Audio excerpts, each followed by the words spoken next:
So I decided I want to do more kind of podcasts like this, like not necessarily sitting in my room doing my regular podcast, but just in any kind of setting. Like if I have my camera, if you're watching the video version, and then I have my microphone, which is my phone at the moment, because this is a low budget channel, but I love it. Then I can just talk about my thoughts anyway. And honestly, I just had some thoughts as I'm reading this book. I've been reading this book. I've been reading this book a little bit sporadically, meaning I'm not reading it from front to back. I kind of just look at the contents and I see what resonates and what I want to talk about. And I've read this book before. It's called A New Earth. It's by Eckhart Tolle or Eckhart Tolle. I don't know exactly how to say his last name, but um, something just came up that kind of resonates with, like, if you know me. Actually, I always say that if you know me, but if you've listened to what I talk about before, I'm really passionate and intentional and curious about childhoods and, you know, embracing my inner child and never forgetting that childlike spirit. And a little bit of background on this actually is in 2000 and what year was it? It was the end of 2021. It was the end of 2021. And it was a bit of a big time in my life, like deciding some big major decisions. And I met this lady, Tegan, just through social media. And she does childhood regressions, which is like kind of like a guided meditation, but she takes you to a place in your life where you're guided back to a time of childhood. And so I did this with her. She's not based in Wellington, so we did it over Zoom. And this is what really kind of kickstarted my passion or my curiosity about my childhood. And so what she did was, it was over Zoom. So it was like a guided meditation, if you know what that is. And I was lying there and she was obviously talking through the camera or the microphone. And she was telling me to do these things and imagine this stuff. And um, a lot of it was the whole kind of, I don't even know if this word is right, but I just feel cool using it. But the whole synopsis was that it was taking you back to a time to meet the younger version of yourself. So I remember she said, it was like a big guided meditation thing. And then eventually she said, now I want you to imagine that your younger self is standing on the other side and, picture the setting. You create the setting with your mind, and is there flowers? Is there trees? Are you in nature? Blah, blah, blah. And then I've got this photo of myself. I must have been about 3 or 4, and I'm wearing a grey hoodie and I've got long hair. And she asked me, like what? She said, okay, now you have met your younger self, and what is he wearing and how does he look? And that's the picture in my mind that I have, is the young boy with the grey hoodie with the long hair. So that's what I imagined. And then I was asked him, what does he need? And talk to him and give him a hug. And I remember when I hugged him, like, picture this right now. I'm lying on my back with my eyes closed. So I'm really delving into this visualization and imagination. So this is all in my mind, but it's real. It's happening for me. And I give him a big hug and he doesn't let go. And I'm just visualizing myself hugging my younger version of myself for so long. And it's a big hug. It's huge. And she said to me, ask him, talk to him, just ask him how he is and ask him what it is that he needed and that he wanted when he was a kid. And the first word, it's just like this word just popped up in the fucking clouds and it said unconditional love. That's what he wanted. He just wanted to be loved unconditionally. He didn't want to have to be a type of way. He didn't want to have to, I don't know, be well behaved or have a good sports game or anything like that to be loved. He just wanted to be loved. So I told her unconditional love is what comes to mind. That's what he needed and that's what he wanted. And then she said, and what comes to mind, or who comes to mind for him when you think about unconditional love? And I said, and the first two faces straight away that came to my mind was my grandma and my mum, because those are two people that I never questioned. Like, obviously you go through times where you upset adults in your life as a kid and they get angry with you and upset with you and stuff like that. But with my mum and my grandma, I never questioned whether or not they loved me. Like, I always knew that, yes, I'm a kid, I've upset them and stuff like that, but they still love me at my core. And they love me for who I am. I don't have to be a type of way. I've got so many great memories with both of them, but I'm just thinking about my grandma right now. Like, my grandma always just It's still actually, my grandma's some biggest fan in a way where, I mean, I can do anything wrong. I could be the worst person alive and she's gonna love me unconditionally. So that's what came to mind for that. And then it was just the whole, ever since then, that was in like November 2021. Ever since then, I've just been on this whole journey of honoring that young boy inside me, like recognizing that she introduced me back to him. She made me realize, her whole thing. Talking about Tegan, by the way, mm, her whole thing was saying that the same way that she guided me back to him through that regression, childhood regression, she taught me that your inner child is always within you and always, he's always there. You can always talk to him or her. Like if you're watching this, like I spend a lot of time by myself. And it made me realize, or something that I've thought about in the last 6 months to a year, is that even when I'm by myself, I'm not really by myself because I'm actually with him. I'm actually with the young version of myself. Even sometimes I'll ask him, what is it we want to do today? And I'll just be like, when I was younger, I used to love riding my bike and playing outside and kicking the rugby ball and just going and shooting hoops unintentionally and stuff like that. So I'll ask him, what is it we want to do today? And we might just go for a bike ride. And that is how I honor my inner child and doing coloring books and lots of ways. And another way that I've learned is like standing up for myself or setting boundaries and practicing discernment. That's a, that's another way of honoring my inner child because, for example, I want to talk about this more in another way, but one of my main intentions I just turned 26 2 weeks ago. That's kind of why not kind of why, but that was that week. I kind of took a bit of a break from doing podcasts and stuff like that. And then I kind of just been getting back into it now, literally now. Like I'm just reading my book. I wasn't even meant to do this. Like I just pulled out my camera and I've got my phone in my hand as my mic. And I've just been reading this book and I just read a little chapter about parenting and stuff like that. And that's what has made me want to talk about this little childhood regression today. So it's going to get to a point of the book where I'm going to share in a second, but I just wanted to give some background about why I'm so passionate about um, embracing my inner child and recognizing the young boy that's inside me and is always inside me.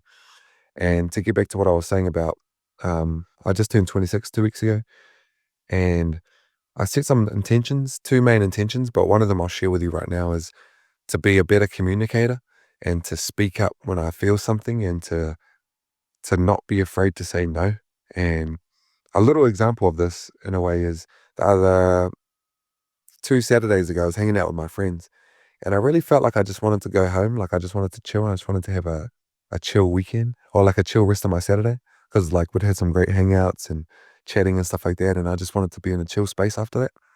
And one of my mates, she said, "Oh, should we play some cards?" And the young boy inside me, because he was so used to not speaking up for himself and just, people pleasing and compromising his peace at the expense of, compromising, like doing things for others, even though he knows that he doesn't really want to do that. Like I knew the other day I didn't want to play cards because I was just keen to go home and chill. And I was sitting there thinking, how do I express this? How do I speak up for myself? How do I let them know that I just want to go home and chill for a bit? And then I didn't say anything. And I was thinking, okay, you have to say something. Like you have to stick up for your young version of the young boy that's always inside you. Like Tegan said, that young boy is always in there. So it's not necessarily me that's afraid to speak up right now. Like I feel quite confident and bold in who I am right now. But because that young boy is inside me, that's him that's afraid to speak up. So I'm honoring him and I'm honoring, if I don't speak up, that's a disservice to him. So I ended up, it was after a while, it was maybe like 30 minutes. And I said, actually, I think I'm just going to go home. Like I'm not down to play cards or board games right now. And it was completely cool with them. I'm pretty sure like the way they reacted, they didn't seem like, hey, Money doesn't want to hang out with us. Like it was just because that young boy was so afraid. I could never, growing up, I had older siblings and parents and I was always the youngest as a kid. Like as a kid, Hazel came along when I was 10. So until I was 10, I was the youngest in the house. Never really felt like my words had much weight. And so I often uh, brushed off emotions or swept things under the rug when I felt like talking or expressing myself because I just thought this would be ignored and stuff like that. So yeah, that still shows up in the kid that's inside me. So that's what a lot of these learnings are now. So that's another way, an example in regards to honoring my inner child is recognizing what he wanted and doing that. And so he wanted to speak up for himself. He just didn't know how. And so now that I'm older and I'm an adult, I'm 26 now, that recognizing that young boy is still inside me, I can speak up for him. So he's still there. It's still me speaking. I talked to my mom about this the other day, is recognizing that your inner child and your current self is the same person. So I've been talking about, recognizing that he's still in there. He's still in there. When I say he is me. Like I am him. It's like that Rush Hour 3 line or the Rush Hour 2 line. Um, I am you. So I am him. I am the young boy inside me. And yeah, I'm honoring him in a way. So, actually, not in a way, like I'm honoring him by speaking up. And so, what came up about this was I'm reading this book, A New Earth. It's really, really great book. It's my second time reading it. And I just wanted to, the first time I read it conventionally from front to back. And this time I'm just kind of going through the contents, and some things have been popping up in my life in regards to like childhood and um, just like I see myself, I see myself in certain kids and certain children in this world, particularly some of my nephews and one nephew in particular. So some things that I have been thinking about in regards to this is says, I'm just going to read you this and then I'm going to share my kind of thoughts on it. So this one is called, it's on page 103. It's called, the little chapter is called Conscious Parenting. And I'm going to read this little line for you from A New Earth. It says, many children harbor hidden anger and resentment toward their parents, and often the cause. Okay, I'm going to start this again because I don't read that clear.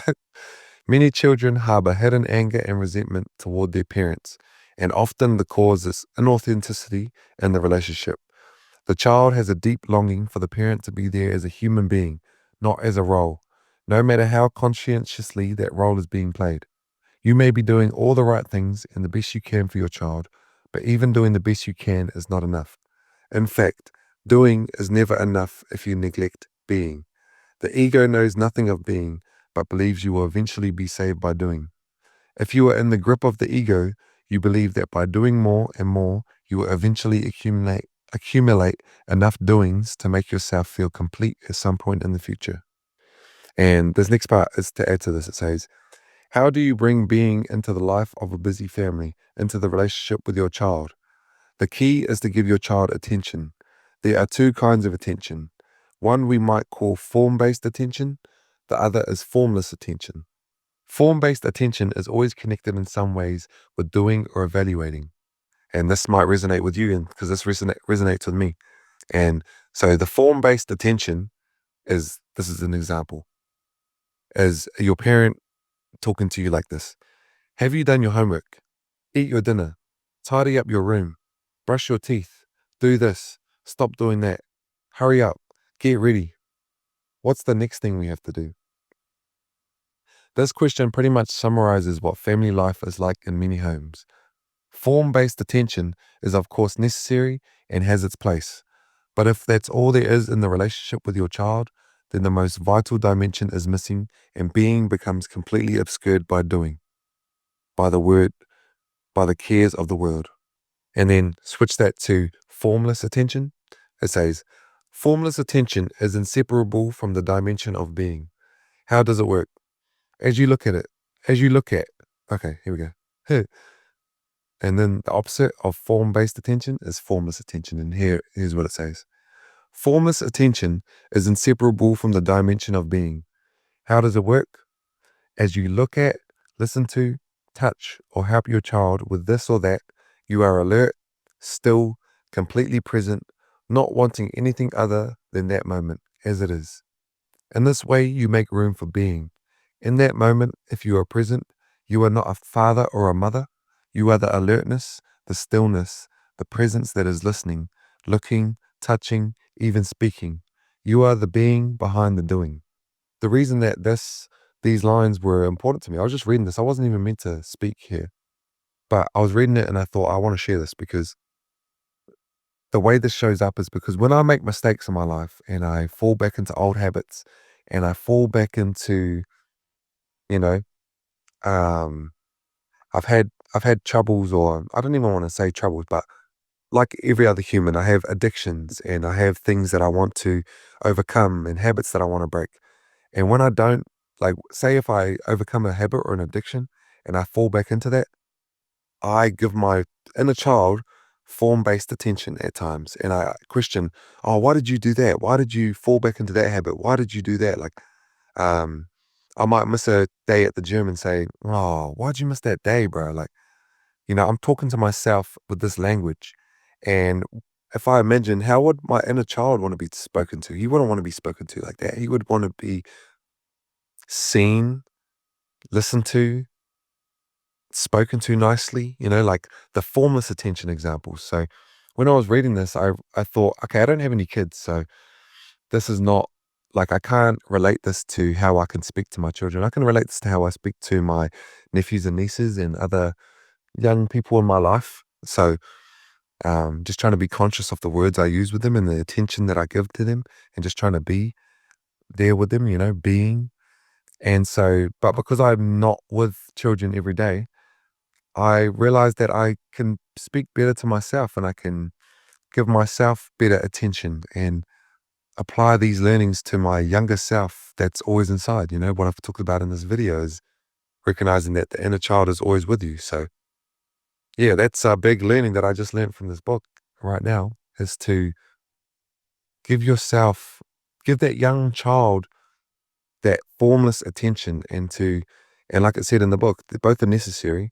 It's necessary to say, have you done your homework? But I'm also big, like, to add to the form-based attention, is I'm also being big on like checklists and, like a sense of accomplishment, ticking things off at the end of the day, and I accomplished that. And if I don't do it, I start questioning, oh, why didn't you do that? Like, I've been wanting to make this PDF document for myself for something in my life, and I haven't been doing it. And every day when I get to the checklist and I haven't done it, I'm like, oh, stupid. Why didn't you do that today? You missed out on another day. So, whereas it's like the child in me doesn't want to hear that. He doesn't want to. It's like not completing your homework at school or whatever. Have you done your homework? Why don't you complete your homework? You just want to be seen, heard, felt, you know, touched softly and hugged and all that kind of stuff. Like, it's so, man, learning about my inner child and embracing and honoring my inner child has been one of the biggest learnings of my whole life. And I'm so grateful for these learnings because this stuff has changed my life. So, um, yeah, just trying to be more mindful of the words that I use with the young version of myself. And that chapter was called that chapter was called Conscious Parenting. And so just trying to be conscious of how I parent my younger self and how I speak to him and embrace him. So yeah, there's more to add to this for sure. That's all I wanted to share for now, is just how this book has made me think this morning about consciously parenting my inner child. So yeah, hope you can take something away from this. Again, as always, if you don't, that's amazing in itself. But yeah, appreciate you, family, for listening. This is such a random little idea, but I do want to get into kind of more daily podcasts and well, not even daily, but more frequent podcasts, more than once a week. So we back. Love you all. Appreciate you for listening. Peace and love always.